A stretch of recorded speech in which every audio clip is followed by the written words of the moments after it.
Awesome.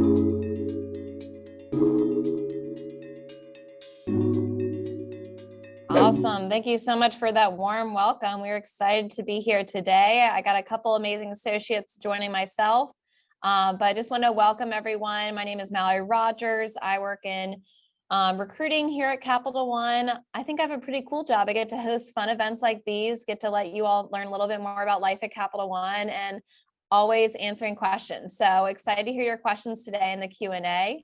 Normally, in other events I've been doing, or other than this week, I have Women's History Month virtual background, but today is special because I'm back in the office in Richmond, Virginia. I decided to come into the day today to meet up with some coworkers. So I'm having some fun in the office. I'm in a little private room right now just to host this event, but I figured I'd have a real background instead of some of the virtual backgrounds I usually have. So happy Women's History Month. And then when we were preparing for this call, I told the other associates on the call, I was like, y'all, the lunch was so good today. I have to show you this picture of my chicken sandwich. If you look closely, you'll see that the bun is branded with a Capital One logo. So I think I won the lunch order today. And I feel like the food is what is drawing people back to the office. So had to share that. And it was delicious. I will say that. So having some fun here in the office in Richmond. Usually the other days I am working virtually, but just testing out the office again. It's been quite a while since I've been back in. For me, I went to undergrad at James Madison University. I was a business marketing major, and now I'm in human resources. So figured I'd share that since we're all going through the sharing journey of what our undergrad was and what we're doing today.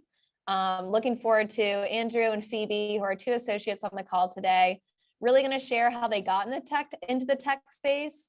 I love this conversation because I feel like my TikTok is being taken over of how to get into the tech world, how to figure it out, how to get in. So they have some great tricks up their sleeves to really tell you how they navigated their own journey. So looking forward to the conversation today and hearing everyone's questions as well.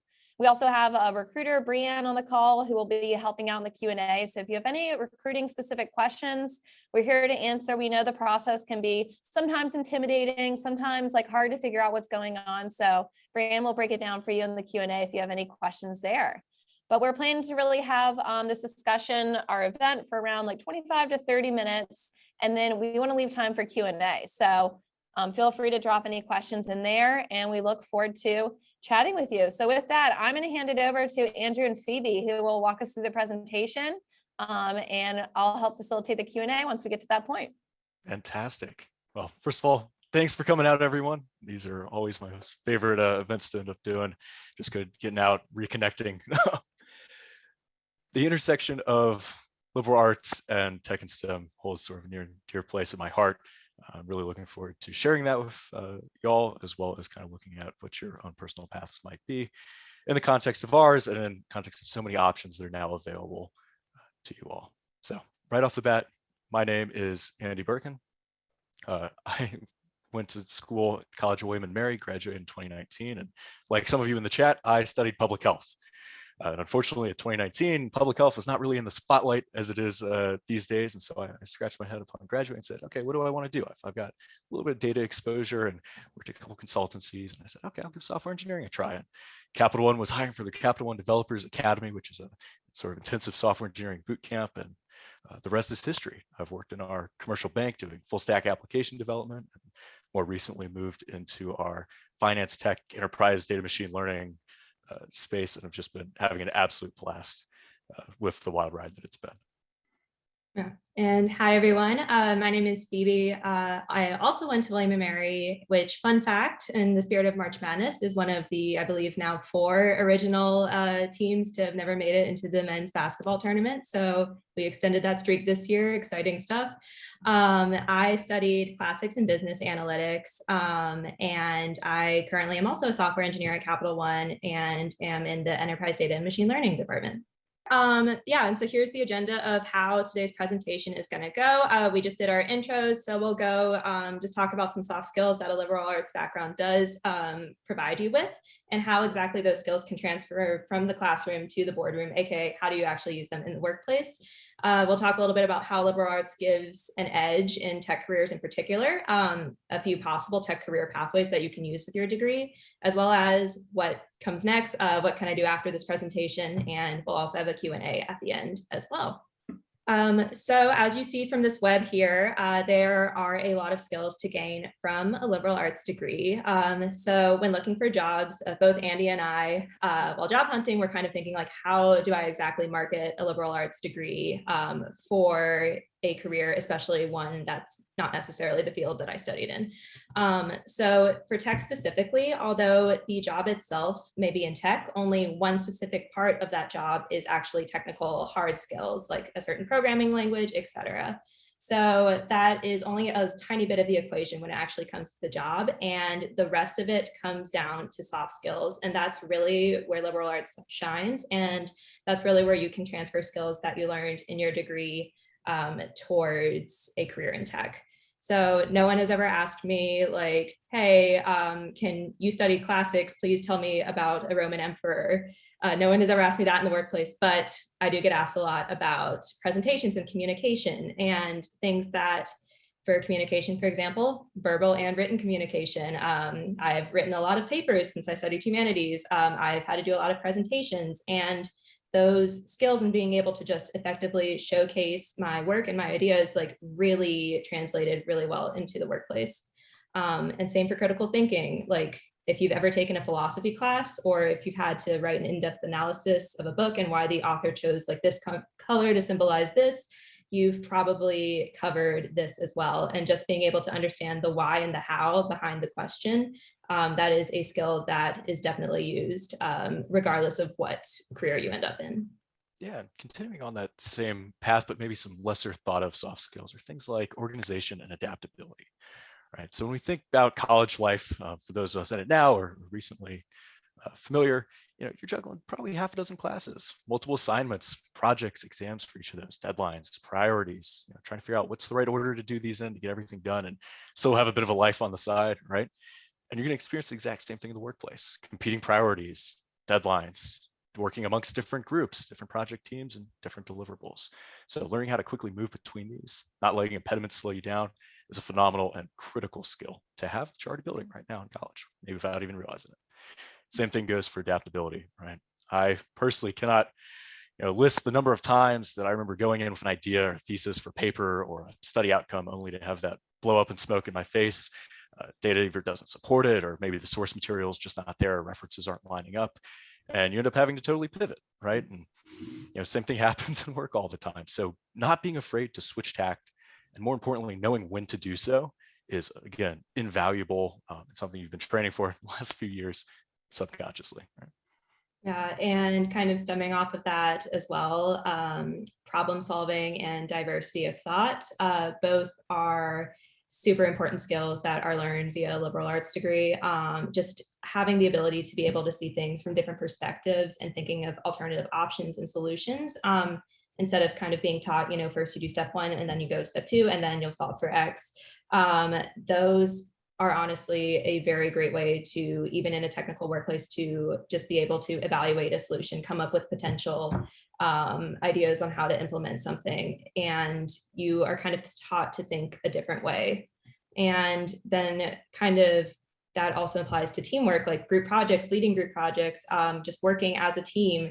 You bring a different perspective into your team. On my team, like we were all different majors. One of my teammates was an English major. My manager was an engineering major. And we all work like in software engineering now. So it really does bring diversity of thought by hiring people from different majors to begin with. And lastly, something again that's not traditionally thought of maybe as a soft skill, but learning is a skill itself. And so while you're at school learning about various majors, you're also learning how to learn. And that's something you're going to constantly need to do, right? College is not, as I thought, a one and done deal, right? Learning is going to be a lifelong skill. I know I sound like a motivational poster that sits on a dorm room wall, but it's true. You're going to have to do that every day in your careers, not only to just stay current, but to also progress, to give yourself an edge against the competition, to deliver the best, the latest, the greatest products. And so right now at school, while we're learning from different professors, different mediums, whether that's electronic, going to the library, all that kind of stuff, all comes back together, makes you better at learning fundamentals, and that's going to translate into a phenomenal skill set moving forward. That's going to really empower you no matter which direction you go. So we've kind of touched on soft skills, what they are, some of the common ones you probably think of, and maybe some less thought of. Now, how do we use those actually, in the boardroom, if you will, or in the office? And I think the easiest analog is presentations, right? That's probably the first thing many of you think of. It's the first thing I thought of on this. That's why it's number one on the slide. But that really boils down to whether you're in a classroom or whether you're in a conference room, how do you effectively communicate your work and findings? More importantly, communicate and convince people that your work matters and it's the right answer, right? And so, common scenario that I find myself in just the other week is, you and a colleague are tasked with each exploring an option or an outcome and presenting that to leadership, and, allowing them to make a strategic decision based on that info. I was doing that with two databases, Snowflake versus Presto, and trying to decide which one is the optimal solution. And, it reminds me a lot of the debates I did in my medical ethics course, right? And going in, you might not support the point that you're assigned to represent, but by the end of that, you're really invested. You've spent a lot of time, research, blood, sweat, tears, getting there, and you want to see that through, right? But that's only half the battle. The other half is audience engagement. You can have the most compelling presentation, but if nobody's paying attention to it, what good does that do? So how do you keep people engaged, right? Now, thinking about that final presentation you recently did, right? You want people to pay attention and care. That's a lot of effort. Right? Your prof is looking down the entire time, or people are falling asleep. That's not usually a good sign for your grade or for, standing up there and feeling good about your work. So speaking of, keeping different people engaged, Phoebe and I both went through the Coda program, and we did a sort of capstone project called Dojo. And at that, we had our instructors who were expecting a bunch of technical presentations showing off, why are you guys ready to be full-time engineers? Then we have our business stakeholders who are interested in delivering value to our customers, cost optimization, performance. And then we have our peers who want that entertainment, who we've spent the last 6 months around. Trying to find that right balance is absolutely crucial. So knowing your audience, right? Whether that's the other students who didn't read the same book as you, or whether that's leadership at the company, presentation skills are absolutely lifelong and translate phenomenally. Yeah, and effective communication goes beyond just presentations. It's also being able to understand the intent behind what you're being asked to do. So in one of my classes, one of my professors would always say, he drilled it into our minds, consume ambiguity, produce clarity. And I literally think about that every day. In class, when you think of a classic case of, if you're in an English class, for example, and your professor says, write a paper about this book, and that's it, and that's all the instructions you get. How do you choose what to write about? How do you draw your conclusions? How do you find evidence to support your thesis statement? And how do you frame everything in a compelling way that furthers your own case? So in the workplace, this kind of translates to asking your stakeholders for clarifications on work that you're assigned, and just being able to do your own research to explore different ways to implement a solution. Very similar to seeing a professor in office hours and asking them feedback about your paper, asking them to clarify some stuff. It's very similar, and effective communication really does go a long way beyond just presentations. So one other thing that, again, we've all been getting practice at, maybe without really knowing that, is the idea of end-to-end ownership. And what does that mean? Well, it's the idea that we own an idea from inception to presentation to the rest of its life cycle. And I came out of school kind of anticipating being a cog in a machine, right? So go work for consultancy. I do the Excel piece. I hand it off to the analyst hands off findings to management for decisions. And it's not really like that over in Tech and Capital One. You really take ownership of the idea, from working with the customer to derive the need, to building out the architecture, to designing the solution, delivering that, iterating, optimizing, saving costs here and there, and then all the maintenance that comes afterwards. And the same thing is really true in school, right? From that initial vague prompt, finding out what you need to do, how you're going to convey that information, what information to convey, which sources am I pulling in? Am I doing a slide deck? Am I making a fun video? Am I writing a paper? So much potential ambiguity, but also so much opportunity for end-to-end ownership, right? So again, the direct analog there is, the senior thesis or a final class or project. You're coming up with the idea, you're doing the work, you're presenting it, and then oftentimes you're deciding, where do I go from there? Am I going to run with this? Am I going to carry it to another class? Am I presenting next steps? that's the idea. And same thing translates to the job, right? I just had a customer engagement the other day where they were asking for a dashboard, and okay, we rock it back. We figure out what's the use case. What are you really deriving from that? What features are we going to need? What do the timelines look like? And then we actually touch on the design piece. Then I do the hard skills. That's where, we design, we build, and then we're back to the soft. We're delivering, we're iterating, we're optimizing, both for their needs and for ours, designing a roadmap and deciding where do we go from here. So not just a cog in a machine, but really that end-to-end ownership of the machine, if you will. Yeah, and one other just skill that we'd really like to highlight is being able to translate technical requirements and synthesize information for a wide variety of audiences. So for example, I took like some art history classes, and in some classes, the professor would have every person choose an artist and present on them and their work. So I know that like me and the professor know a lot about this artist, but my classmates might necessarily not. So how do I tailor a presentation in a way that makes it so that everyone can understand the argument that I'm presenting? And that specific skill translates very well into a work environment.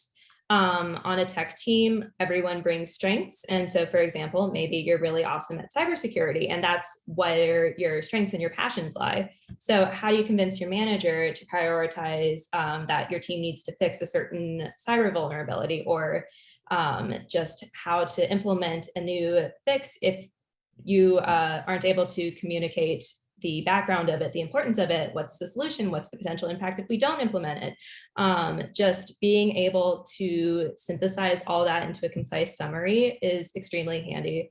One of my professors in one of my classes said, show me the pearls when you're presenting. Don't show me all the oysters you had to shuck. And that is a very good piece of advice that really has stuck with me.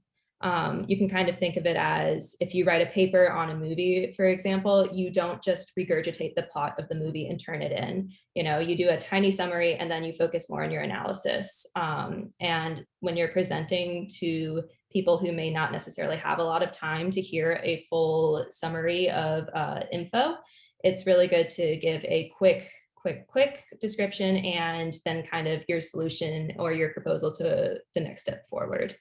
And so we've talked about some soft skills that liberal arts provides, and we've given some examples from classes and how that translates to the workplace. But what specifically makes liberal arts the secret weapon in a tech environment compared to a more traditional path? So it's not really what you learn, but how you learn. That's the difference. We believe that the hard skills, like you will get there eventually with the hard skills, and learning technical languages, et cetera. But there are other areas in STEM where having a liberal arts background is very, very helpful. It's not just being able to answer a question, but getting to that answer. How do you identify the question? How do you prioritize? How do you approach a problem? And how do you present your findings to get people to agree with your solution? Those are all very important skills that liberal arts provides. So the first bullet point here, open-ended questions. So sometimes, like I said in one example, when your professor's like, just write me a paper about this book, that's it, open-ended. There's a lot of room for interpretation there. So how far do you run with something to find your solution? Like, how do you find your solution? And how do you know when you've reached the answer? These are all questions that just being in a more humanities-based approach really help with. So the other aspect here is that sometimes there is no right answer, right? And that's a level of ambiguity that oftentimes folks in STEM are not as well prepared to deal with maybe as liberal arts, right? So if you think to math class or computer science, maybe you have a program that outputs the right value compared to test data, you get those to line up, and you're good. But the buck really stops there, either in school or in the workplace, right? You can answer the question, you can write the paper, but then you have to ask yourself, is that answer the best answer? Right? In a similar vein, are you providing the answer in the right way? Is it compelling? Is it clear? Is it holistic? If you put on your business hat, there's a lot of overlap, right? Can it be more cost effective? Can it be better optimized for performance, more user friendly, enhanced to add more value in the future? There is no right answer, but it's what comes next and the ambiguity. And that's what we're prepared to deal with as arts majors to tackle. Yeah, and once you get that right answer, you also have to convince others that your answer is in fact the right answer. So in a classroom setting, when you have, class debates about certain things, or presentations, like why is point A better than point B? Those also are relevant in the workplace as well. Like, how can you sell your team that your solution is the right one? One of my professors told us, I've seen great ideas not get picked because of how they were presented. So just being able to convince people and present and effectively communicate your ideas will make a big difference. And to touch on it for, I think, third time, right? Third time's the charm, is information synthesis. And this is a really big one. And that's why we keep coming back to it, right? And that's really every book report, every study write-up, everything you've really done in school. It's all about boiling a large amount of information down into a small, compelling package, right? And much like that in business place, everyone is doing something a little bit different, right? It's not that everyone's doing the exact same task. That would be inefficient. So how do you boil those weeks of research, weeks of work into a 5-minute presentation to your leadership, to management, to either get your idea across or sell a customer on a product? That's the real value, right? And as liberal arts folks, we're again in a very unique position to leverage previous skills throughout college, even before that, to make a huge impact there right off the bat. And as we kind of talked about in the previous slide with end-to-end ownership, always thinking about what comes next. So when you think of like a math problem where you solve for X and then you move on to the next problem, that isn't necessarily how it is in tech. So at Capital One here, it's more similar to like writing a paper. You have a rough draft and then you get feedback and you continuously improve it in order to reach like that final draft. So things always just constantly build on top of each other. So it's really good to have a solid foundation and to build thinking about the future. So for example, if you are making an app, instead of just like making it, releasing it, you're done, you take in feedback, you consistently approve, and it kind of goes more of a cycle. It's not kind of like solve for X and move on. There's definitely a continuous feedback loop that is important. So thinking about just what comes next is just a very good thing to have. And lastly, the flexibility and creative approach that liberal arts folks take is invaluable, right? So how do you generate your ideas and how do you come up with solutions? So in my experience taking a STEM class or two, STEM folks are usually taught to approach questions a specific way, think like PEMDAS or any other acronym for go about solving things. Whereas for liberal arts, you're usually afforded the opportunity to explore many different paths, tackle that ambiguity with the understanding that there's not really one right way to approach something, right? One of the biggest values I've found that I've been able to add to teams, both as the person joining and watching other folks join, is that you bring an outside perspective, right? And that flexible, unorthodox approach. Because you don't maybe have those hard skills right off the bat or those same operating procedures as the pre-existing folks on a team, you can ask, why do we do it this way? And I have heard umpteen times over my career, I don't know. That's just how we've done it. And then you have an opportunity to work to affect change, right? Change the status quo, deliver that value. And again, being able to do so because you're coming with that flexible, creative approach. And frankly, because you don't know quite yet all the ins and outs. That's really where I consider to be the true edge, right? That true extra value that somebody who might be more familiar doesn't necessarily bring. So we've gone through sort of our overall soft skills. What are they? How do they relate to what we've been doing for the last 4 years, right? Talked about how those apply to the workplace and how that might actually give you an edge as a liberal arts major in a STEM background or working at a bank or tech, if you want to interpret it. Now let's kind of peel away the layers and look at what different careers in tech might consist of, right? I was certainly under the misconception coming out of school that tech and engineering were analogous to one another, right? One and the same. But that's far from the truth, right? As an engineer, we tackle problems, we build solutions, and we're ultimately responsible for delivering that value to the customer. But we work in amongst a team, right? And on that team sit our product, design, and agile resources, right? So on the product side of the house, and we're working with customers, finding those opportunities to step in and let the engineers build the architecture. We're planning that work, figuring out what's important, prioritizing, and working with leadership to get that approved. On the design side, right, it's ensuring customers are able to get the most from our products. And that's not just the instance of scrolling through an app without having to bend your fingers in weird ways, but it's also looking at things like the Americans with Disabilities Act. Are our tools accessible? Are they going to be an issue for folks who are colorblind? That kind of stuff. And then we have our agile delivery leads who herd the cats, as I like to say, or maybe as they like to say. They drive the work, they remove the roadblocks, they get everyone across the finish line. And each one of these folks brings a different, unique set of soft skills, right? This is not an exhaustive list of all the roles, but hopefully goal is to give folks an idea of where might you fit in, right? Because there's a lot more to it than just engineering and writing code in order to make a successful tech product, to be successful, drive value to customers at a bank like Capital One. Didn't forget about you. Don't worry, got one more. This is image directly from my stand-up this morning, not 2 hours ago. Yeah, and so you might be thinking, okay, these pathways sound interesting. So what does Capital One have to offer for these different pathways? So these are just the various internships and full-time programs that Capital One offers to current and recent graduates. This is not an extensive list. The next slide actually will show the extensive list of all of our programs. These are just the ones dealing with the slide before.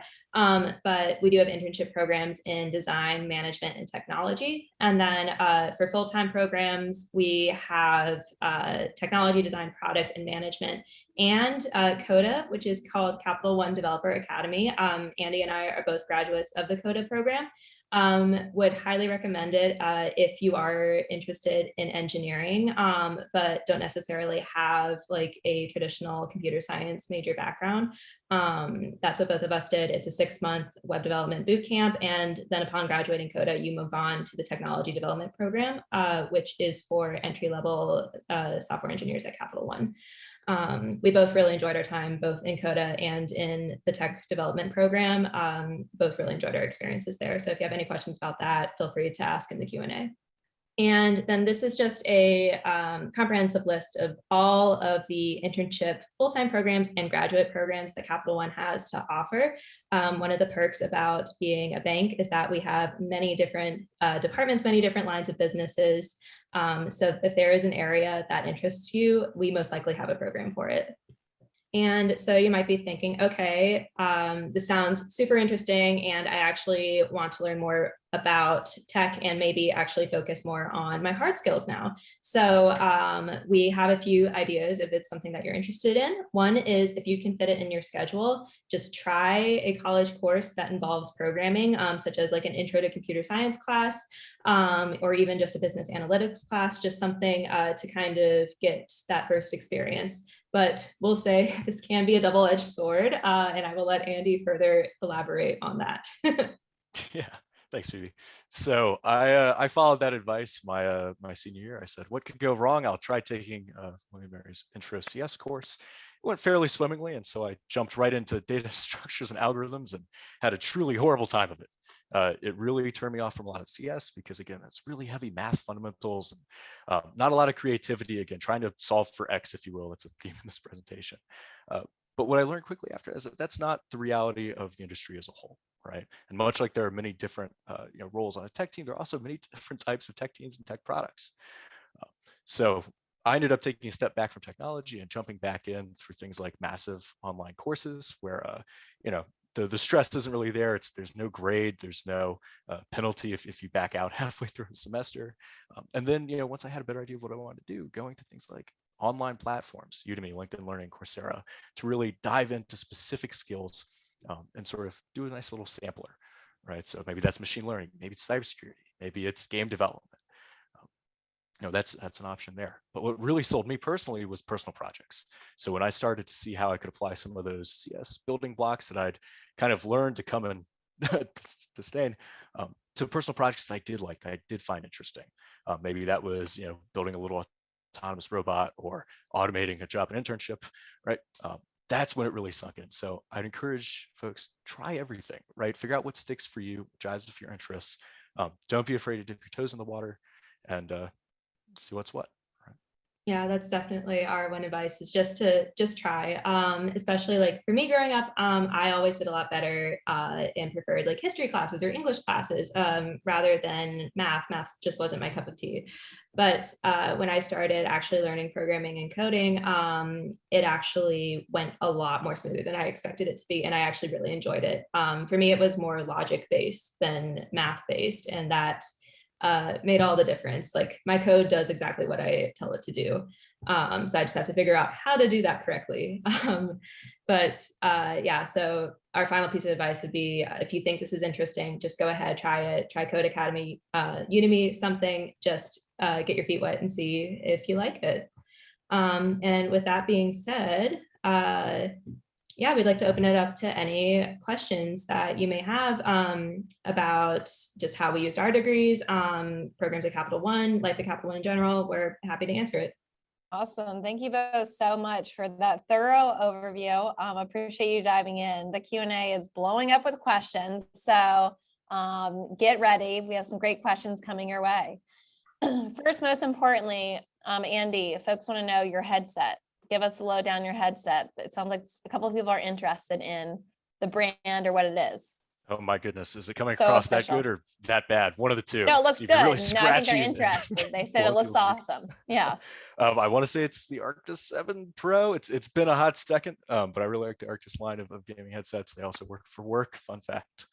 Nice Okay, wireless. so it's a gamer thing. That's why people recognize them. Got it. That's the one. Okay. None of the one-sided call center style ones. Can't stand those. Awesome. Thanks for handling that serious question first. Okay. Phoebe, I'll kick it to you here first. As a software engineer, what are some of those skills you think at Capital One? I know we've talked about how some soft skills can really play a role as a software engineer, but as a software engineer now, what are some of those skills that are really sought after at Capital One? I would say definitely adaptability and problem solving would be the first one. Those I feel like I use all the time. Not everything goes according to plan. Your code won't always work how you want it to be. So just being able to debug, figure out what's wrong and do it quickly and quickly transition to something else, that is super important. And then the other thing is teamwork is also super important, and just being able to just be someone that people enjoy working with, and being a good teammate, being able to reach out for help when you need it. Those are all very good skills to have. So those group projects from college don't go away. Oh yeah, they do not go away. But if you are like me and have had to do most of the work in group projects in school, it is different in work because people people collaborate a lot more. Awesome. Thanks so much. Okay, Andrew, I'm jumping to you now. So after you went through Coda, what made you kind of continue on that path to continue as a software engineer in the technology development program? Or did you think about exploring different paths at Capital One? I know it's a big thing here is, career exploring, like trying out new paths, and maybe that's in your future, but Nicole's kind of interested in wondering, why did you decide to continue as a software engineer instead of exploring other fields such as a data analyst? Yeah, so my snarky answer is sunk cost fallacy, but that's not really true. I had done an internship sort of in the data analyst side of things, and I wasn't super excited about that. So I was kind of looking for the greenfield thing. What's the newest thing? What haven't I experienced? How can I keep learning and growing? Because that was the most exciting thing about Coda for me, was that I was so out of my depth, out of my element. Everything was new. Everything was challenging. And the real truth is that as I've moved from role to role within our technology development program, which is rotational, I've had the opportunity to put on a lot of different hats. So I, for instance, fell in love with cybersecurity, and I do a lot of that for my team. I get to lead a small team of engineers doing that on a weekly basis, and it's awesome. I didn't have to switch and go into cybersecurity to do that. I was able to carve my own niche. Same goes for things like product ownership. I'd say the tiny little hat on my shoulder is the technical product owner hat. And so it's sort of a niche role, but I get to work with our customers and help design products and then actually build them too, which is nice. And benefit of being somewhere so large, Capital One, is that those opportunities are everywhere. The flexibility, the opportunity, the resources to do that. I wasn't expecting it, but again, forging that new greenfield path was exciting, and it's afforded a lot of opportunities. That's why I stick around. Awesome. Thanks so much. Phoebe, anything to add there? I wasn't sure if you wanted to add something. Yeah, I just echo everything that Andy said. Yeah, it really does provide you just with a lot of different, just a lot of different varieties. My team that I work on currently, we work on a full stack application. So I get to do, some design work. I get to do some UI work. I get to do some data work. So it's really nice to have a variety of work and kind of getting to get experience in a wide variety of different areas of tech all on one team. Great, thanks so much. And just to reiterate, our Capital One Developer Academy is a 6-month program for those who don't have technical skills. If you already have technical skills, then we recommend you looking at our technology internship program or technology development program. So once you graduate the 6-month Coda program, then you would still go into that rotational 2-year program to continue to leverage and utilize your tech skills. So just wanted to clarify that for the audience. We have a lot of different programs, so it can seem confusing. Okay, our next question is, what level of expertise in coding did you have before you joined Capital One Developer Academy? Like, did you know how to code? Did you have, maybe you knew what Python was? Like, give us a lowdown on how much you knew. For me, yeah. So one of my things I did study was business analytics. So I did have a few classes there, but the coding that we did was really only for analytics. I knew literally nothing about web development, anything like that. So I had very rudimentary coding skills when I entered Coda. And after graduating, I felt very confident in like being able to go to the next level and actually begin as an engineer. And the nice thing about Coda is that it teaches you how to learn like on your own independently. So my first team, we actually didn't use many of the technologies that we learned in Coda. It was a completely different code stack, but because of that training, I was able to quickly adapt and learn and be able to contribute to my team. Awesome, thank you so much. Andy, what about you? So I came in maybe a little bit of knowledge. I was just comfortable enough to be dangerous, probably. I had tinkered around with like robotics and some interesting, personal projects at school. Like, okay, what can I do with a Raspberry Pi? But it was kind of a hardware, software, out of necessity kind of deal. And my call to engineering was at an internship one summer where I tried to start automating some chunks of Excel and got a little trouble for doing that. But that was when my eyes opened. I was like, Coda, here I come. But again, it's a totally different stack of tools to learn. So I had a little experience with Python. We learned TypeScript, for instance, or front-end development. So it was not a one-to-one, but it was just enough to kind of be confident that like, hey, I can do this. I'm ready. Thank you so much. Now we're going to make you all go back into the interview process. So what was the interview process like for Capital One Developer Academy, Coda? Do you mind sharing kind of your experience? Yeah, sure. So it has been a while since I interviewed. I think it's been like, oh my gosh, it's almost been, this fall it will have been 4 years. So it has been a while for me. I'm sorry, Andy, I saw that. But yeah, so as I recall, it was because it is Coda and, they're assuming that you do not have like coding skills. There is no like technical interview. Instead, it's a case interview. There was a case interview, a behavioral interview, and a job fit interview. Just, like, is the Coda program a good fit for you? Does it align with your like career, what you want in a career, basically? I would say that is, I believe those are the big three, and those are still, I believe, the 3 interviews that they have. But yeah, it was great. My interview experience was great. It was in person. I believe now they're virtual, but it was in person when we went, and which was also cool because we got to see Capital One's campus, which is awesome.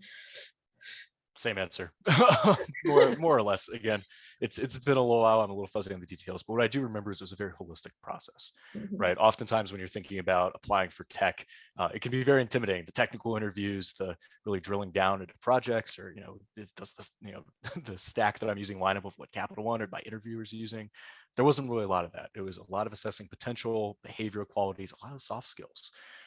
Right. And again, I went to that not expecting to have a very good outcome, but I was really pleasantly surprised about the dialogue as I maintained, how much I learned, and how excited I came out of that interview process for the role. And it was a 2-way fit, and the rest is history. Right? Awesome. Yeah, I love when people view the interview process as like just making sure it's a good fit for both of us. And this is something we want to continue to do. I appreciate that viewpoint. Awesome. Okay, going through a couple of questions now. The next one I wanted to ask is from Eric. What has been your biggest struggle jumping from liberal arts to tech? I think this is a fun question because I think we show, how the Developer Academy really allows you to get in that space to kind of feel more comfortable. But what would you say has been the biggest jump? And maybe that's really just, entering, the workspace, or would love to hear your thoughts around, the biggest struggle in jumping from a liberal arts, normally a non-tech background, into the tech field. For me, I think it's imposter syndrome was the biggest struggle, especially in Coda. We're all different majors, but some people, had minored in computer science or had a lot more programming experience than I did going in. And I remember for our first project that we had to do, we had to present it. And my project was very basic compared to some people. We had to make a game, and I did like a choose your own adventure word game type thing. And the person next to me like recreated Super Smash Brothers. And then the person on the other side of me recreated Mario Kart. And I was like, oh my gosh, what is going on? Like, what have I done? And yeah, it is, everyone experiences imposter syndrome at some point. And I had to remind myself, like, I'm here for a reason. Like, I would like, this is like where I'm supposed to be. Like, they invested in me, like they believe I can do this. So like, I need to believe that I can do this. And like that alone has really helped me. And even now, like that I recently graduated the tech development program. I'm a mentor in that program, and the people I mentor who were computer science majors also feel that way. Imposter syndrome just is a lot more common than like what I thought. And it's just being able to talk to other people about it really, really helped me. Yeah, I'm going to kind of springboard off of what Phoebe said there. Imposter syndrome is absolutely number one piece. And it certainly took me a little bit to realize that there's always going to be somebody who has a little bit more time in that seat, who has a little bit more expertise in one area. And that's not a bad thing, right? One of the benefits of coming into the business world, right, is that you're all on the same team, right? We're all trying to deliver that customer's number one priority, right? Do something good, and everyone chips into the pot. And it's not that we're all trying to fight for our individual grades. It's how do we get across the finish line together as a unit. So for me, getting over that college mentality that I don't know enough, I'm not delivering the right kind of value. It's just I bring a different set of skills, right? Just like we were talking about, the soft skills. So maybe the guy next to me can build the product and refine my code a little bit better, but I can sell that. I can work with that. I can take that back to the customer and show them why they need that. And that's been the most empowering, but also the most difficult thing, frankly. And I'd be lying if I said I was totally over that curve yet, but it's something to work on every day. And like Phoebe said, everyone works on every day. It doesn't matter if you're a tech lead on the team or you're the newest associate joining. We're all there at some point, right?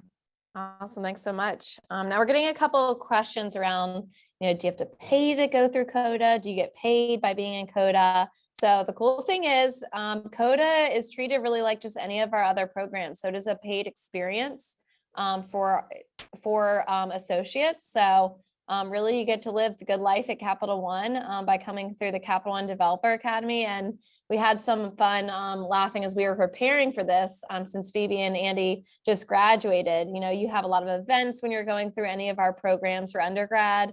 What did you all listed out, like some art paint nights? I'm going to blank on some of the fun things, but if you want to share some of the fun activities you got to be in that you got to do being in the Capital One Developer Academy program and then the TDP program, I'm sure the audience would love to hear some of those perks. Yeah, the events are always super fun. As you mentioned, we did paint, like there was a paint night. There's been cooking classes. There was like a wine and cheese pairing night, like a tea tasting. They really do a lot of fun events. And it's just been a great way to like meet other people just outside of like a work setting. Yep, exactly the same idea. I think my favorite one was we did a knitting night, which wasn't what I was going for, but I got really drawn into that, and I ended up making the most delightful scarf. Instead of, mind you, a giant blanket, and the scarf is probably long enough to fit a giraffe. So I had a hilarious time. It's nice to interact with folks, one outside your team, but also in your same position as well. In these programs, same background, same stuff going out every day in a more casual environment. And the same thing happened when we were in the office. I remember we went to bowling nights, or we'd go to like Top Golf or something. Everyone's horrible at it, so no stress there. But there was a strong emphasis on that camaraderie, that bonding. Because also the diffusion of ideas and then just chatting about stuff, I can't, tell you the number of times I felt like a little eureka moment just chatting with someone who's in the same position, like, oh, can you help me out tomorrow at work? And, get through that thing that you've been banging your head against for a week. So there's certainly the fun, there's the purpose behind it, and then there's also just, kicking back and enjoying it. Scarf making is a new event. I haven't heard of folks having that before. I feel like we're about to hear about your pop-up Etsy store or something like that. Blanket making, not scarves. Nice. I'm sure that the people who ran it would be horrified to hear that. Awesome. We are getting a couple more questions around resources to prep for the interview process. So our Capital One Developer Academy, you don't go through our technical case interview, and we have a business case interview. So we have a whole YouTube channel that really walks you through how to best prep for the interview process. So I'll make sure to drop that into the Q&A. But your recruiter, if you're going through the process, they will send you all the resources you need to prepare and go through it. But like we always say, when practicing for interviews, it's practicing. So once they give you the details, grab a buddy, practice, and really making sure that communicating, like some of those soft skills we talked about today, that's some of the most important things in the interview process. So great question around the interview process. A couple questions around location. So depending where we have business need is where you'll be located as an associate. So that streamlines some of our people centers there. I mentioned I'm in Richmond. So right now we have the option as associates to come into the office if that's where we feel like we work best.